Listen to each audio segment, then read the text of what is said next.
welcome to Turn the Page, the official podcast of the Syosset Public Library.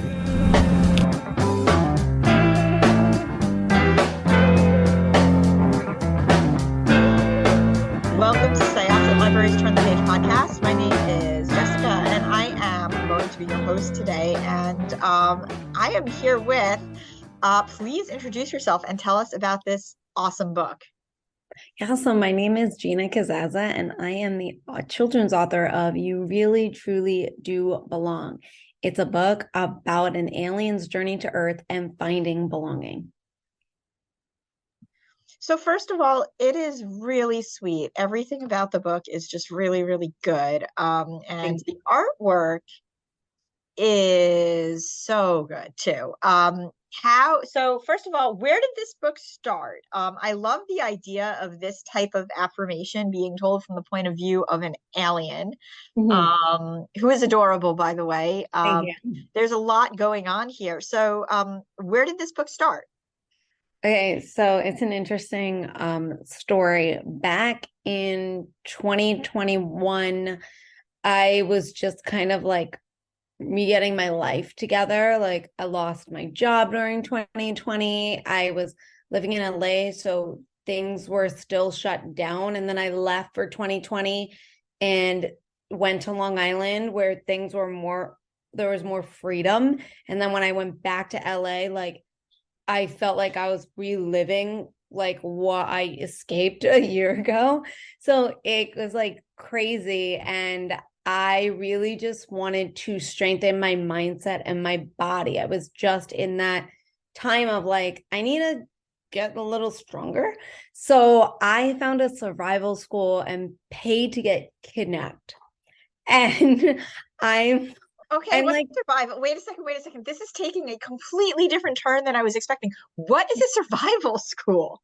So it's a survival. Well, first of all, I was just looking to like see if I could survive a kidnapping. Like, LA's crime was getting out of control. Like, it was just it's just scary. And I'm a petite female. I was 31 at the time, but I look like 10 years younger. Like, I'm 5 feet tall, under 100 pounds, like the perfect kidnap victim. So I was like, I just want to know, like, if someone came up from behind me, like, could I defend myself? And I was like, let me do some Brazilian jiu-jitsu, which I was doing at the time. And let me just see now if I could put this stuff to the test. Because when I do it on my brothers, I'm dead every time. So I'm like, let me just see, like.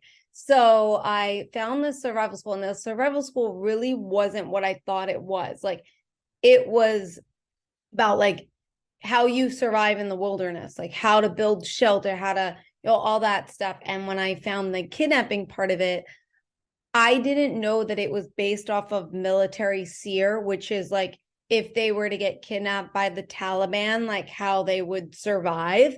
And a lot of military people do this civilian program to prep for, either doing SEER or military, like anything like that. So I just thought it was like a simple kidnapping where like they come up from behind you and like try and stuff you in a trunk. Like, I didn't know that it was like a kidnapping where they torture you, put a bag over your head, you have to escape, and you're hunted all night. Like, I was just like, what did I get myself into? Now, I signed up for this at the end of January, beginning February of 2021. And at the time, my mom was like mentioning strengthening your mindset and all that stuff. So I'm like, oh, I'll pay to get kidnapped, and she's like, who can help us like strengthen our mind? And she was thinking I was looking at like a spiritual person, and I was looking up a Navy SEAL, and I found a Navy SEAL that that would allow me to come join his program, which his program was called Team Eagle One. It's still called Team Eagle One, and it's the most successful Navy SEAL military prep program in the country with a 96% success rate in graduating buds. So I told him, like, I just paid to get kidnapped. I don't know if I could survive this. Like, could I come and train with your team? And he was like, if you're crazy enough to get kidnapped, like, you're crazy enough to come join us, like, I want to meet you, like, come on down. So I went down to meet him, And it was just supposed to be like 1 day of training, and that was it. And I don't know what happened, but he just happened to say something that he said he's never said before. I guess it was meant for me, because he said, if you think day 1 is hard, try day 2, because your mind is going to give you every logical excuse not to show up. And they're all logical, so you're going to listen. And he goes, and it's your job to fight that and show up to day 2 of training. So when I finished day 1 of training, which was the hardest thing I've ever done in my life, I wanted to quit 7 times in the first minute. I've never done anything so grueling in my life. And I was in so much pain afterwards. And he was right. Like, I did not want to show up. And there was every logical excuse. I'm a female. I'm not even in the military. I'm not going to become a Navy SEAL. Like none of this matters. And yet I was so intrigued that I showed up, and he was like, join our team. So I did for a month before I went to get kidnapped. And then I like thrived at the kidnapping. And then I went back for another month before I officially like went to Long Island for the summer and said goodbye to LA for a bit. So wait a second. So how does this tie into the book? So when Yes. I did all this, the last month of training, I showed up to Team Eagle 1. And my whole entire life, I felt like an outsider. I felt like I didn't belong. I felt like, I just didn't fit in exactly. And I'm air quoting fit in because I've learned what that really means. And when I was in this Navy SEAL training program, the last month of training, I learned the true meaning of belonging. And when I was there, and I finally discovered at the age of 31 what belonging really means, and I felt it, understood it, and finally developed the belief that I belonged, my whole entire life changed in that instant. Yes, that team and that experience changed my life, but that belief that I belong in a program where I didn't fit in, I, wasn't going to be named. All these things were stacked against me. I was the runt of the litter. I was terrible. I couldn't barely keep up. I couldn't keep up with them. And yeah, when I finished the last 2 weeks of training, I learned what it truly meant to belong. And when I said goodbye to everyone, I said, thank you for teaching me what it truly means to belong. And from this experience, I am going to write a book. And the next day I left training on a Sunday. The next day was a Monday. I took myself to Joshua Tree in California for the night by myself, no service, to write this book. And I wrote it in 4 hours. It just kind of came to me from inspiration because I literally just experienced it. Like when you write what you know, it just kind of happens. And then it took me 1.5 years to end up making and finding illustrator and going through the process of what it actually means to publish the book, because that was not my strong suit. The writing was my strong suit. So it just kind of happened for me, where everything else took a bit longer and it was new and different and I had to learn. But it was, and I always explain that the whole, like, this book would have never came about if I didn't decide to train with the Navy SEAL. If I didn't decide, let me see if I could survive a kidnapping. Like, I didn't expect coming from that to discovering the meaning of belonging that I've been searching for 31 years. So it's so crazy because, like, hearing this whole story, the book is so soft and so gentle and so far from, the idea of being like training with Navy SEALs and, kidnappings. So like, did you always know that the alien was going to be the main character? And what I love about it also is, this alien comes to Earth and finds children, and the alien, I believe, is a child of an alien child doing, just doing things like playing lacrosse or, like doing music. And the alien's first instinct is always, well, I don't know how to do this thing, so I'm not even going to participate. Which obviously the alien is like, well, obviously I don't belong. But then as time goes on, you sort of find out what that means. And, that maybe by taking yourself out of the equation and saying, because I don't know this thing, I'm not going to participate, doesn't mean you don't belong. It just means that you're not there. You need to get yourself there. Yeah. So, okay. So I chose rhyming. It's a rhyming book because all the childhood books that I remember rhymed. So for me, they've always stuck with me. Like I Can't Said the Ant was one of my favorite children's books.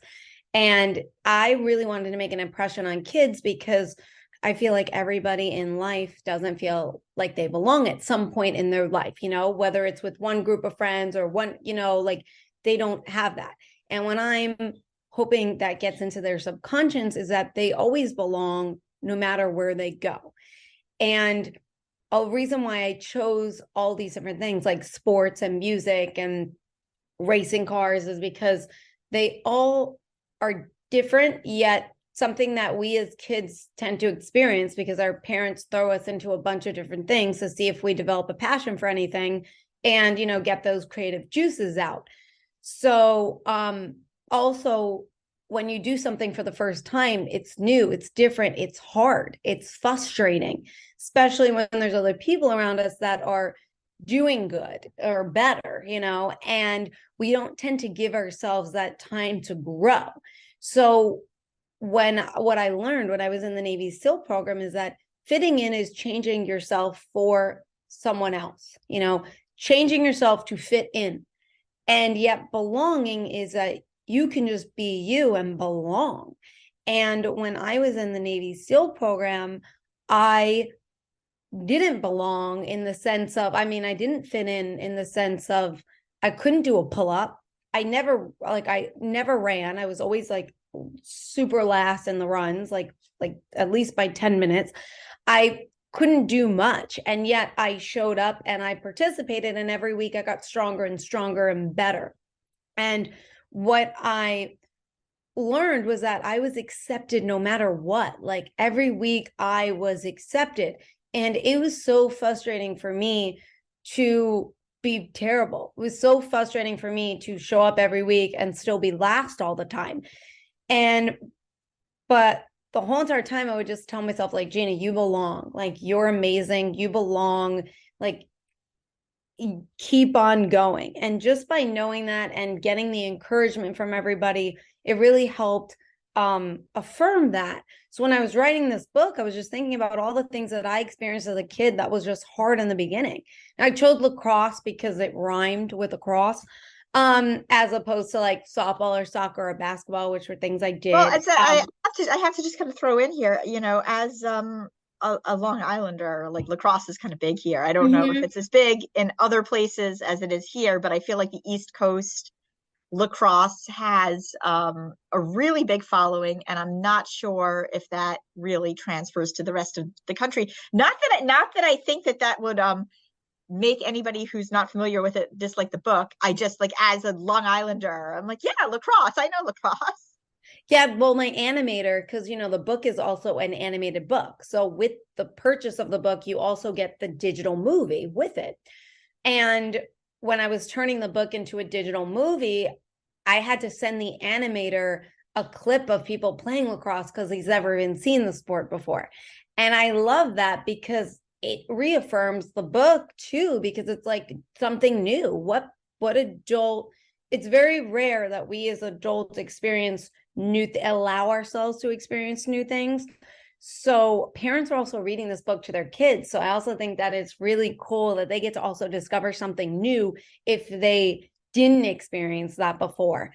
And it's just also another thing that I get to engage with kids when I'm reading the book to them at school events or speaking events or anything like that, which I think is really cool. And to answer your question regarding why I chose an alien, I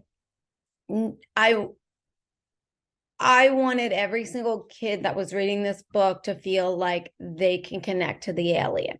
And I didn't think that a young boy could connect to it being me as the main character.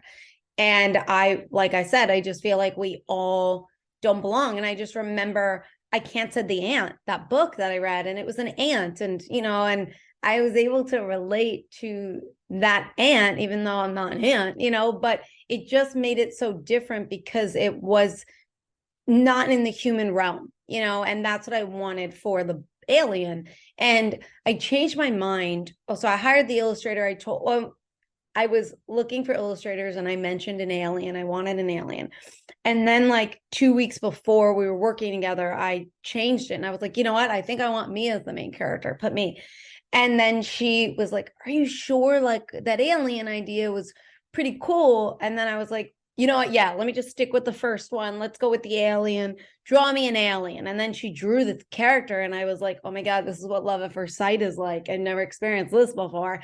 And I just fell in love. And I just knew right then and there, like, this was the best choice for me because, like I said, and I think every adult, I mean, I had so many adults that read this book to their kids and was like, my gosh, not only did this help my child, this helped me. Yeah, definitely. So, how did you find your illustrator? Because again, like the illustrations are just amazing. I love Thank them. you. Thank you. I found her on Behance.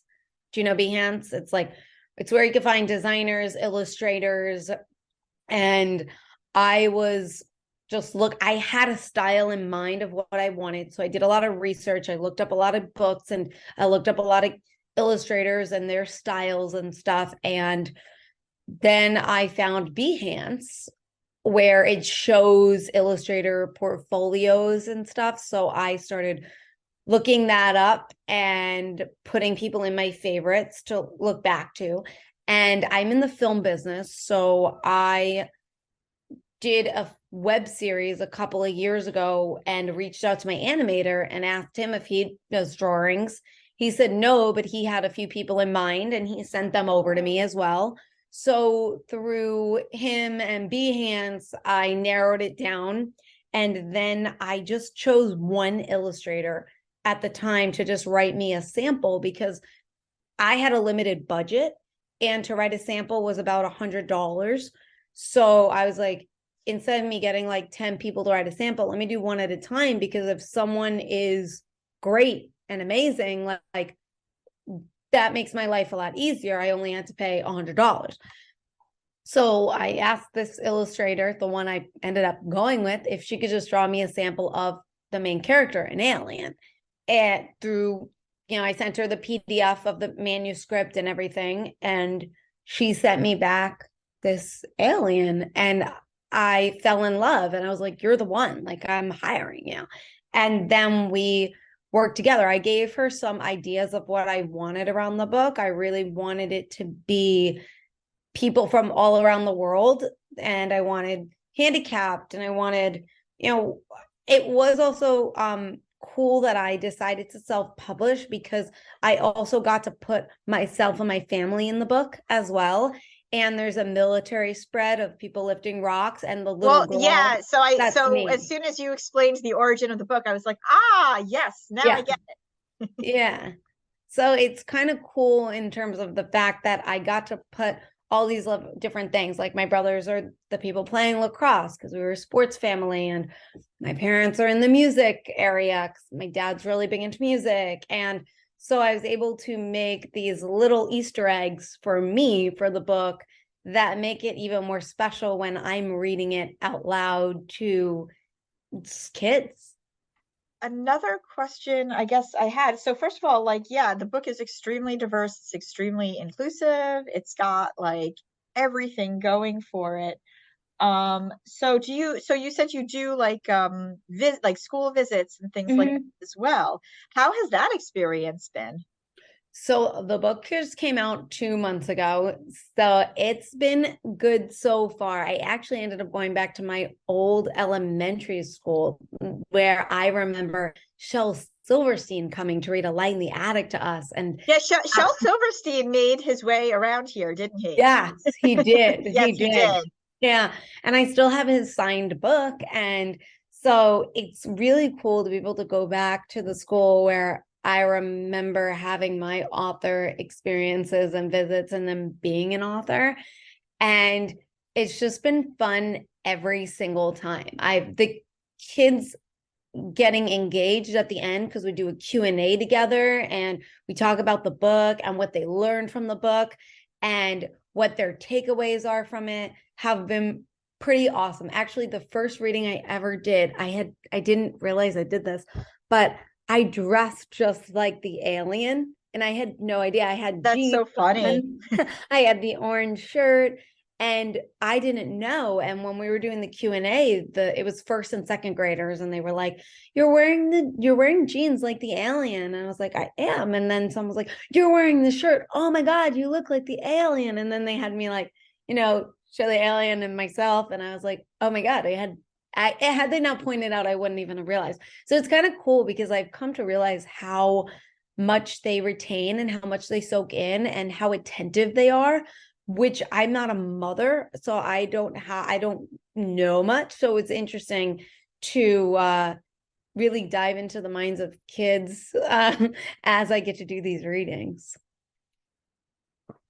So are you going to work on another book after this?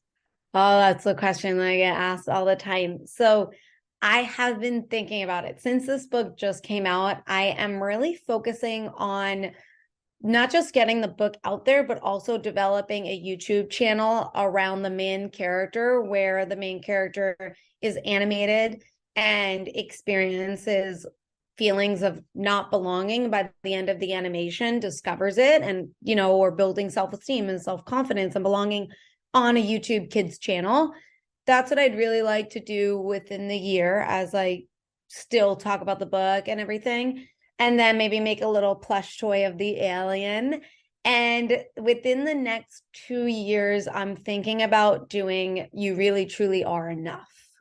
And I feel like not feeling like you're enough, you're good enough, you're pretty enough, you're smart enough is a really, really big topic that I believe we've all also experienced.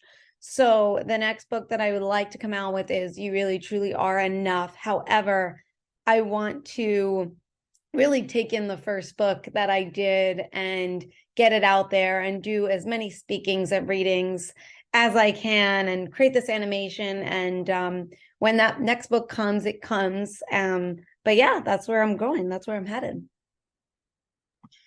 So you said that you were also in the film industry at one point. Yeah, I still am. Yes. Oh, you are? Okay. Yeah. Yeah. Oh, so how was that different than kind of figuring out the book and publishing industry? Because I know you mentioned you self-published, but how, like, did you feel like that gave you an advantage? So being in the film business, I'm a comedian, I'm an actress, and I've directed, I write. So I've been in the whole finding an agent, finding a manager, what that's like, getting producers to check out your work, and all of that translates to the book, finding a publisher, finding an agent. So it's very, very similar from what I did there to the book. And a friend of mine, he is a children's author. He owns a publishing company. His name's Brendan Deneen. He wrote the book Night Night Groot, and it's an amazing book. Oh my God, yeah. I read that book to my kids all the time. It's a pretty awesome book. So he's been mentoring me on on this experience of publishing, and he was like, give yourself a time frame, like give yourself like a 6 month to a year time frame on reaching out to publishers and agents to see if they're interested. And then when you feel ready, self-publish, because self-publish isn't what it once was. There used to be this stigma around self-publishing where you're not this real author, or, and he said, that's not the case anymore. People are taking self-published books seriously because most people only do like 1 to 2 books a year they're publishing, and they're getting thousands of submissions. You got like a 1% chance.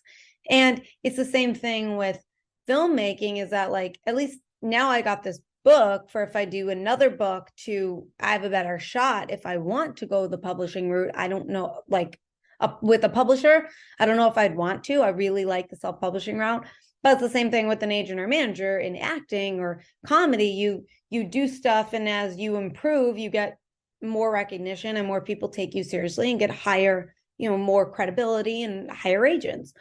So I kind of took all that experience with this book, and I don't have much patience. So after 6 months, I was like, I'm ready. Like, I want to self-publish. I talked to a few self-published authors. I did a lot of research. Like, this is what I want to do. I want to self-publish. And then right after I did that, a publishing company reached out and was like, hey, we're interested. and I was like, I'm sorry. Like, I'm pretty set on the self-publishing route. But I will say, like, coming from the film business, I've been in it for, I think, like, it's been around 15 years now. I've learned rejection at so when I was so young, even as a kid, I've learned rejection so young. So the one thing with the book is, like, you get rejected. I go to a bookstore, I go to a library, I go to school events, and either schools aren't interested or bookstores don't want you because you're self-published, or and you hear no. I don't hear it as frequently with the book as I did in the film business, but you kind of build up a tolerance to it where you're just like, all right, one no down, that's just me closer to my next yes. And so the film business and being in the film business has really helped me to be more resilient in selling me and my book and getting it out there. And so it definitely built me up to be ready for this. Thank you. It's been a pleasure. Yes, it's been great. And so once again, this was Jessica with Syosset Libraries Turn the Page podcast. My guest today was Gina Casazza. And we are going to close this chapter of Turn the Page. It's time to close this chapter of Turn the Page. Join us for the next episode.